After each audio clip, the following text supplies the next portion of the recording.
Hello, Jai Hind aspirants.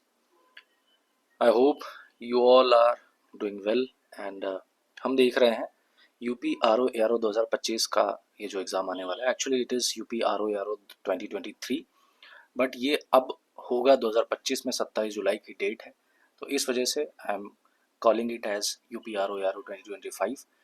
इस video series में we are discussing most important pointers. ये GS के pointers हैं, क्वेश्चंस हैं, इसमें प्रीवियस ईयर क्वेश्चंस का मिक्सचर है. साथ ही साथ और भी अदर जो प्रैक्टिस सेट्स हैं उनसे पॉइंट्स मैंने डाल रखे हैं, तो इनको अच्छे से पढ़ लीजिए. ये एक्सपेक्टेड क्वेश्चंस भी हैं, इनको अच्छे से नोट्स बना लो, आपके एग्ज़ाम में बहुत अच्छे तरीके से काम आएंगे. ये है part 7th, and if you guys haven't subscribed yet, please subscribe कर लीजिए. शुरू करते हैं कुछ स्टार्टिंग पॉइंट से. जैसे एक पॉइंट है, कोर्ट्स ऑफ रिकॉर्ड जो भारत में है वो किन कोर्ट्स को कहा जाता है? तो सुप्रीम कोर्ट को और हाई कोर्ट को. ये दोनों कोर्ट्स ऐसी होते हैं जिनको कोर्ट्स ऑफ रिकॉर्ड कहा जाता है. और सुप्रीम कोर्ट को आर्टिकल 129 में कहा गया और हाई कोर्ट को आर्टिकल 215 में कहा गया कि ये कोर्ट्स जो हैं ये कोर्ट्स ऑफ रिकॉर्ड है. बाकी ऑप्शन में ये भी दे देगा कि डिस्ट्रिक्ट कोर्ट भी दे देगा और उसमें लोक अदालत भी दे देगा. ठीक है, तो पूछ लेगा इनमें से कौन सी कोर्ट्स कोर्ट्स ऑफ रिकॉर्ड है. तो आपको पहले से ही पता होना चाहिए कि supreme court and high court only. अगला पॉइंट है, आर्टिकल 352 में इमरजेंसी का प्रोविजन है. कौन सा? नेशनल इमरजेंसी आती है. किस किस बेस पे नेशनल इमरजेंसी डिक्लेयर कर सकता है president? War, external aggression and armed rebellion. Article 356 में स्टेट इमरजेंसी आता है और आर्टिकल 360 में आता है कौन सा? हाँ, आर्टिकल 356 में स्टेट इमरजेंसी आता है और आर्टिकल 360 में आता है फाइनेंशियल इमरजेंसी. ओके. फिर अगला पॉइंट है, आर्टिकल 138 में बताया गया है कि पार्लियामेंट के पास पावर होती है कि वो जो सुप्रीम कोर्ट का ज्यूरिसडिक्शन है ना वो एक्सटेंड हो सकता है. ठीक है, ये पावर पार्लियामेंट को दी गई है आर्टिकल 138 में. फिर कॉन्स्टिट्यूशन से ही पॉइंट है, 5th शेड्यूल में मेंशन किया गया है. किस चीज़ का मेंशन किया गया है? कि जो शेड्यूल्ड एरियाज हैं और जो शेड्यूल्ड ट्राइब्स हैं इनके ऊपर जो एडमिनिस्ट्रेशन का कंट्रोल है वो किसके हाथ में होगा? देखो, basically administration and control of scheduled areas as well as STs residing in any state other than Assam, Meghalaya, Tripura and Mizoram. ये किस में कहा गया है? 5th शेड्यूल में कहा गया है. खास करके सिर्फ इतना याद रखना, शेड्यूल एरियाज और शेड्यूल ट्राइब्स की बात की गई है 5th शेड्यूल में. अब एक इंपॉर्टेंट पॉइंट आता है, इसको स्टेटमेंट बेस्ड क्वेश्चंस में पूछ सकता है कि जो ट्राइबल लैंड होती है उसको किसी नॉन ट्राइबल्स को ट्रांसफर नहीं किया जा सकता. ठीक है, और ये बात कही कब गई थी? तो एक केस था, Samantha versus state of Andhra Pradesh, 1997 का केस है, जिसमें कहा गया कि जो ट्राइबल लैंड्स हैं उनको अगर प्राइवेट पार्टीज को दिया गया माइनिंग करने के लिए तो वो क्या होगा? वो अनकॉन्स्टिट्यूशनल होगा और उस चीज को नल एंड वॉइड डिक्लेयर किया जा सकता है. ठीक है, तो जो ट्राइबल लैंड्स हैं, ट्राइबल लैंड्स पे टोटली ट्राइब्स का ही अधिकार है एक्सेप्ट क्या? असम, मेघालय, त्रिपुरा एंड मिजोरम. ठीक है, ओके. फिर है ओथ और अफर्मेशन ऑफ प्रेसिडेंट. जो प्रेसिडेंट ओथ लेता है, अफर्मेशन लेता है, ओथ ऑफ अफर्मेशन, ये किस आर्टिकल में है? तो आर्टिकल 60 में आता है. आर्टिकल जो शेड्यूल 3 है उसमें प्रेसिडेंट उसमें प्राइम मिनिस्टर, काउंसिल्स के मिनिस्टर्स, चीफ मिनिस्टर, उनके ओथ एंड अफर्मेशन की बात की गई है, बट प्रेसिडेंट के ओथ की बात नहीं की गई है. प्रेसिडेंट की ओथ जो है वो आर्टिकल 60 में चर्चा हुई है इसकी. फिर अगला एक इंपॉर्टेंट आर्टिकल है, आर्टिकल 18 का सब क्लॉज 4. ये क्या कहता है? कि कोई भी व्यक्ति अगर गवर्नमेंट के अंडर में काम कर रहा है, कोई भी प्रॉफिट मतलब यानी कि ऑफिस ऑफ प्रॉफिट एंजॉय कर रहा है, ठीक है, गवर्नमेंट के अंडर में वो काम कर रहा है, गवर्नमेंट एम्प्लॉय है, तो अगर कोई विदेश से उसको कुछ गिफ्ट करना चाहता है तो वो नहीं ले सकता.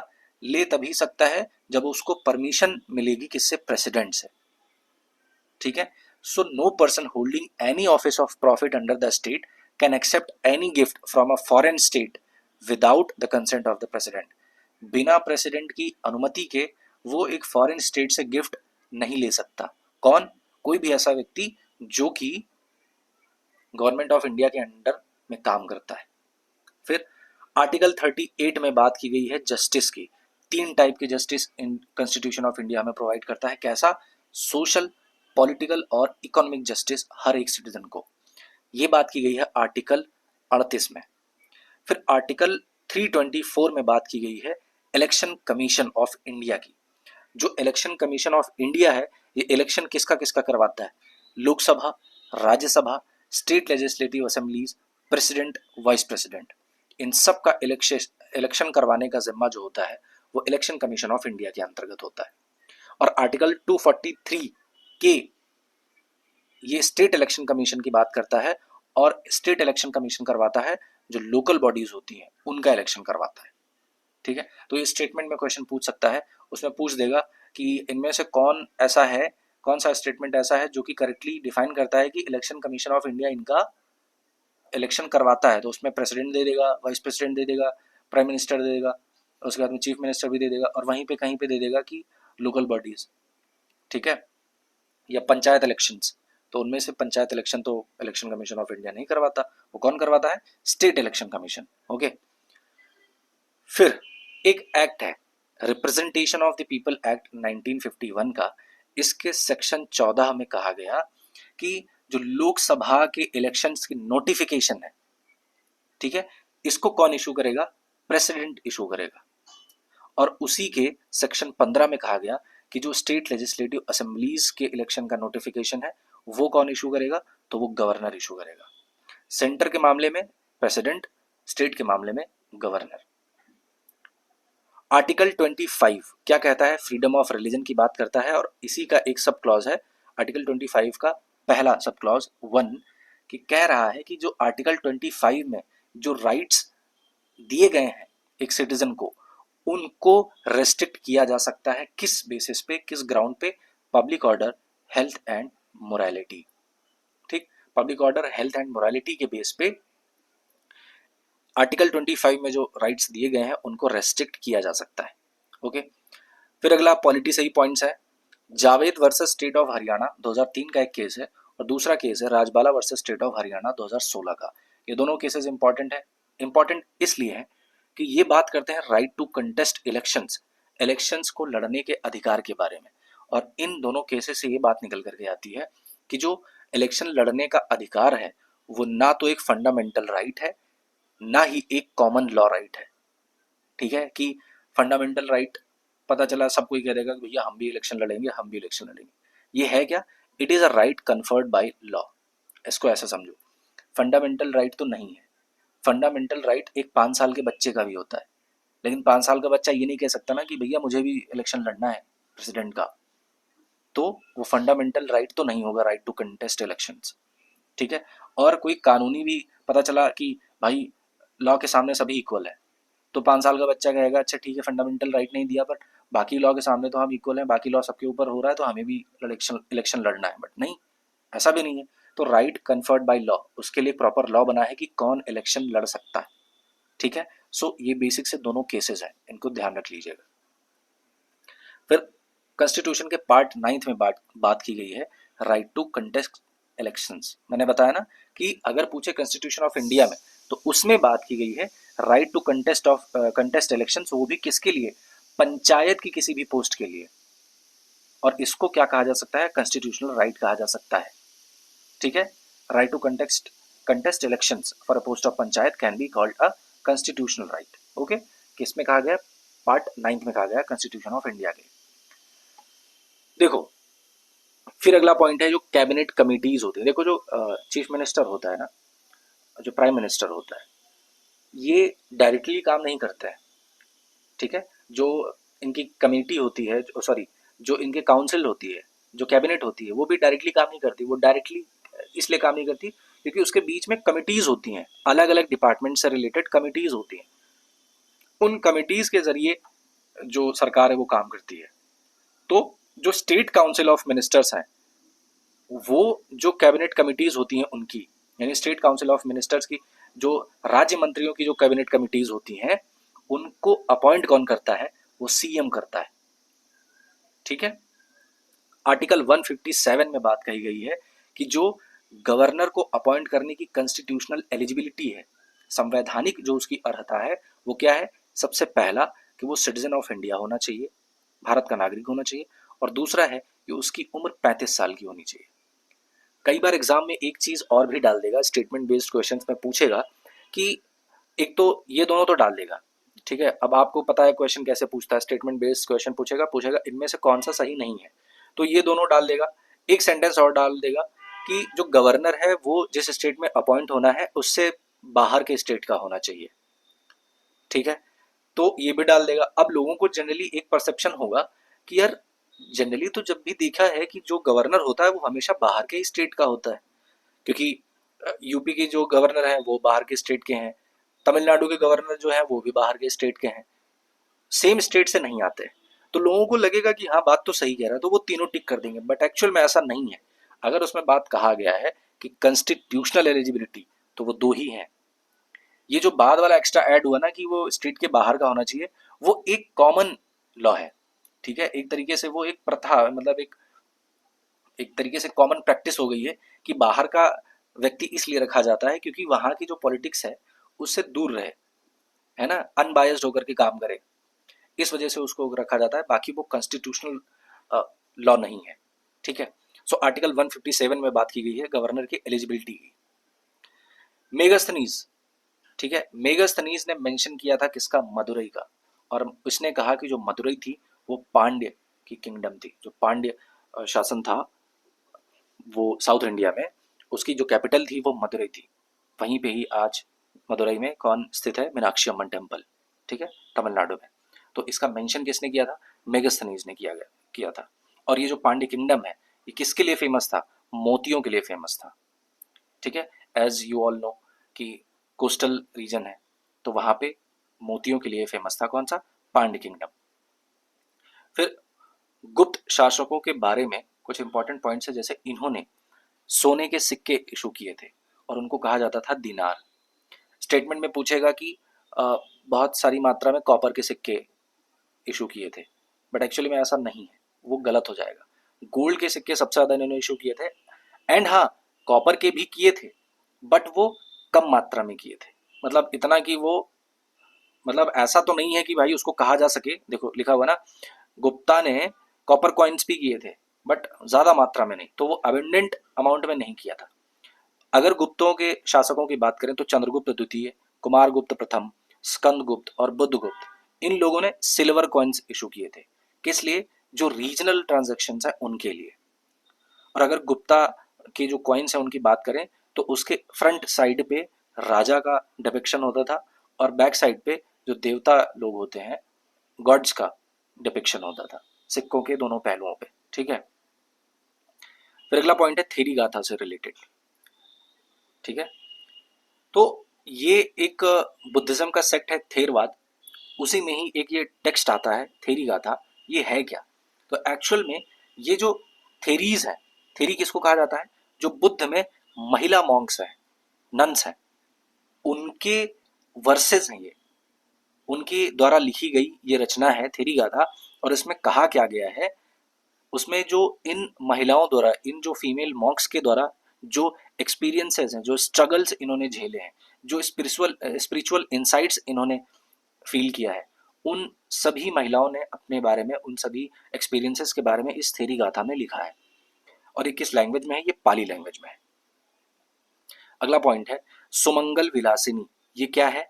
तो ये दीघ निकाय, ये बुद्ध धर्म का एक टेक्स्ट है दीघ निकाय, उस पर एक कमेंट्री है। फिर स्त्री धर्म पद्धति, स्त्री धर्म पद्धति क्या है? ये मेडिवल इंडिया में एक संस्कृत टेक्स्ट है जिसको त्रयंबक यज्जवन ने लिखा था। तो ये, और दूसरा है, मतलब अगला ऋतु संहार, ये तो बहुत कॉमन सा है, ऋतुओं पे लिखा गया है। किसने लिखा है? संस्कृत पोयम कालिदास ने लिखा है इसको, ठीक है। तो ये ऐसे पूछ लेगा, ऐसे मान लो ये दिया हुआ है थेरिगा था, फिर इधर दिया हुआ है सुमंगल विलासिनी, स्त्री धर्म पद्धति और ऋतु संहार। इसमें पूछ लेगा इनमें से कौन सी ऐसी रचना है जिसको महिलाओं द्वारा लिखा गया है, तो आपको पता होना चाहिए ना कौन सा महिलाओं ने लिखा है। फिर अष्ट दिग्गज, बहुत ही फेमस है ये। अष्ट दिग्गज कौन थे? तो जो साउथ इंडिया में आप जाएंगे तो विजयनगर अंपायर में कृष्णदेव राय जो थे, उनके दरबार में 8 कवि थे, उन्हीं 8 कवियों को अष्टदिग्गज कहा जाता है। उन अष्टदिग्गज का नाम है अल्लासनी पेड्डना, नंदी थिम्मन, मदय्यगरी मल्लना, धुर्जटी, फिर अय्यल राजू रामभद्रुदु, फिर तेनाली रामकृष्णा, रामराज भूषणुदु एंड पिंगली सुरन। ये 8 लोग हैं बेसिकली। क्योंकि साउथ इंडियन नेम्स हैं, थोड़ा सा डिफिकल्ट होते हैं याद करने में, तो इनका आप लास्ट नेम भी याद कर सकते हो, पेड्डन, थिम्मन, मल्लन, फिर इधर से आप सुरन, और ये रामराज भूषण ऐसे याद रख लो, और तेनालीराम तो सबको पता है, फिर रामभद्र ऐसे याद रख लो, और धुर्जटी तो सिंगल नाम है ही। तो ये याद कर लो। ये स्टेटमेंट बेस्ड क्वेश्चन पूछ लेता है कि इनमें से कौन कृष्णदेव राय के 8 जो अष्टदिग्गज है उनमें से नहीं है। ठीक है।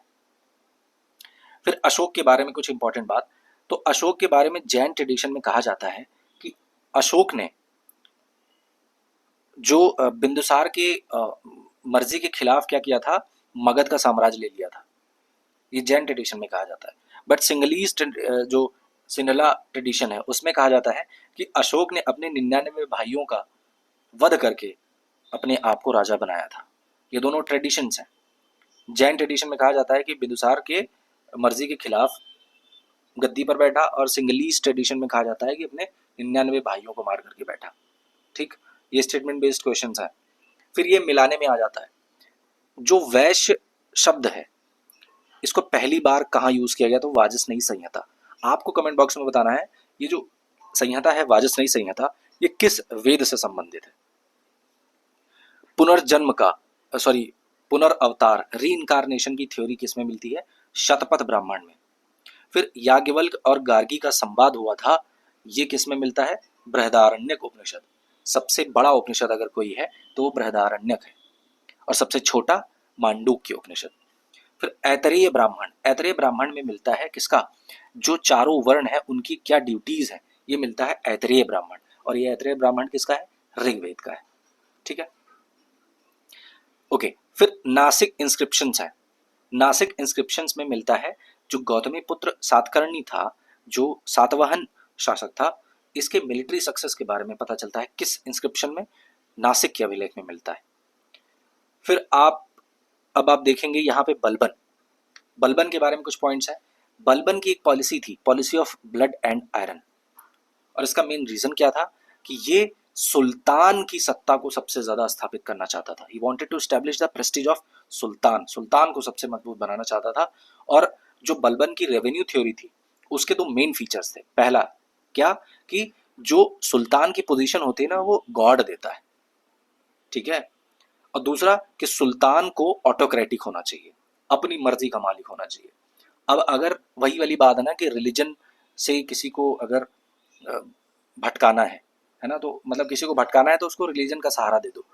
ठीक है, तो ये क्या करता, सुल्तान बना, खुद से सुल्तान बनाया, और इसने लोगों के मन में डाल दिया कि पता है सुल्तान की जो पोजीशन है वो ऐसे ही नहीं मिलती, भगवान देता है उसको, खुदा देता है। तो लोग सेंटिमेंट्स में आकर के सुल्तान को और ज्यादा मानने लगेंगे कि भाई ये तो खुदा का बंदा है। ठीक, और फिर जब खुदा का बंदा है, खुदा का भेजा हुआ आदमी, तो वो क्या करेगा, उसके काम में कोई टांग तोड़ाएगा नहीं। ठीक है, वो क्या होगा, ऑटोक्रेटिक होगा। सो ये पॉलिसीज थी किसकी, बलबन की।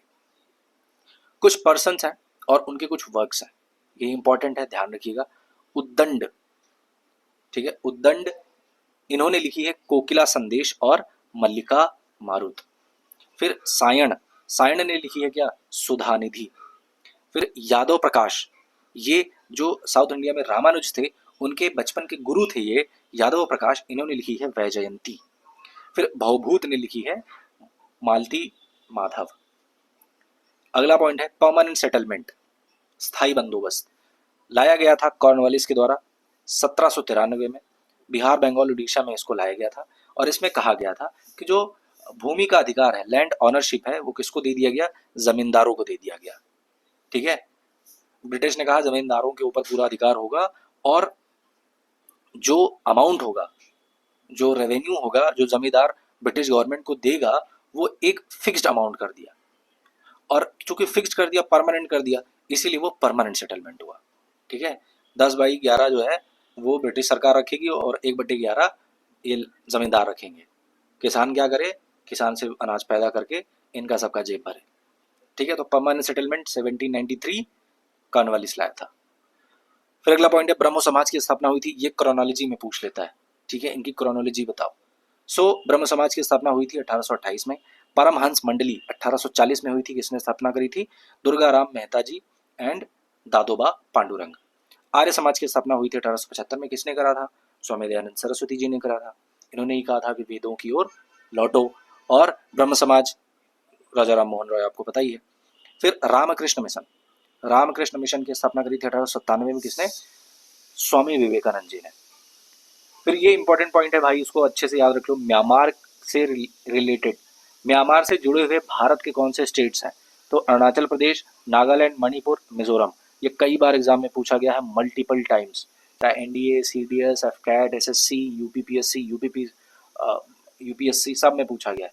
म्यांमार से किस प्रदेश की बाउंड्री जुड़ती है, किसकी नहीं जुड़ती? तो अरुणाचल प्रदेश, नागालैंड, मणिपुर एंड मिजोरम। कुछ न्यूज़पेपर्स हैं, उनके एडिटर्स लिखे हुए हैं, कौन कौन है? तो नवजीवन के एडिटर कौन थे? मोहनदास करमचंद गांधी। ये मराठा है, मराठा इसके एडिटर कौन थे? बाल गंगाधर तिलक। तो बाल गंगाधर तिलक जो है वो एक और भी चीज निकालते थे, एक न्यूज़पेपर था केसरी। ठीक है, तो केसरी इंग्लिश में था, मराठा, सॉरी, केसरी मराठी में था और मराठा इंग्लिश में था। ठीक है, ध्यान रखिएगा ये चीज। फिर voice of India, voice of India में ही बात करी है कि इन्होंने दादा भाई नौरोजी ने, और इन्होंने ही, दादा भाई नौरोजी ने ही एक थ्योरी दी थी, ब्रेन ड्रेन ऑफ, मतलब ड्रेन ऑफ वेल्थ थ्योरी, है ना। सो ब्रेन ड्रेन थ्योरी ये क्या है? ड्रेन ऑफ वेल्थ थ्योरी ये दादा भाई नौरोजी ने दी थी। इन्होंने ही एक और हर 14वें दिन पे एक निकाला था, रस्त गोफ्तार। ठीक है, फोर्टनाइटली ये मैगजीन छपती थी 14वें दिन पे, ये गुजराती में छपता था, ध्यान रखिएगा। फिर एक है बंगाली, बंगाली सुरेंद्र नाथ बनर्जी जी ने ये एडिटर थे, इसकी स्थापना करी थी गिरीश चंद्र घोष ने। ठीक है, फिर रॉबर्ट क्लाइव से रिलेटेड कुछ पॉइंट्स हैं, जैसे dual system of government Bengal में लगाया था इसने। क्या था डुअल सिस्टम ऑफ गवर्नमेंट? इसने कहा कि जो बंगाल का जितना भी रेवेन्यू वाला मामला है, रुपए पैसे वाला मामला है, ट्रेड का मामला है, वो दीवानी राइट कहा जाता था, उसको दे दिया कंपनी को, ईस्ट इंडिया कंपनी को। और जितना ये एडमिनिस्ट्रेटिव काम है, ठीक है, दफ्तर वाले काम, ये निज़ाम को दे दिया। पैसे पे अधिकार किस किस पे रखा? कंपनी के पास था। किसने लाया था dual system of government Bengal में? Robert Clive.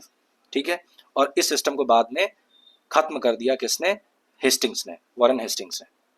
फिर पॉलिसी ऑफ सब्सिडरी अलायंस 1798 में आया था, वेलेस्ली लेकर के आया था इसको। और इसके अंतर्गत क्या कहा गया था? भैया एक काम करो कि जो ईस्ट इंडिया कंपनी है और इंडियन स्टेट्स, उनके बीच में एक एग्रीमेंट हुआ कि भैया ईस्ट इंडिया कंपनी ने कहा तुम हमें पैसे दो, हम तुम्हें प्रोटेक्शन देंगे। ये किस में था? सब्सिडरी अलायंस में।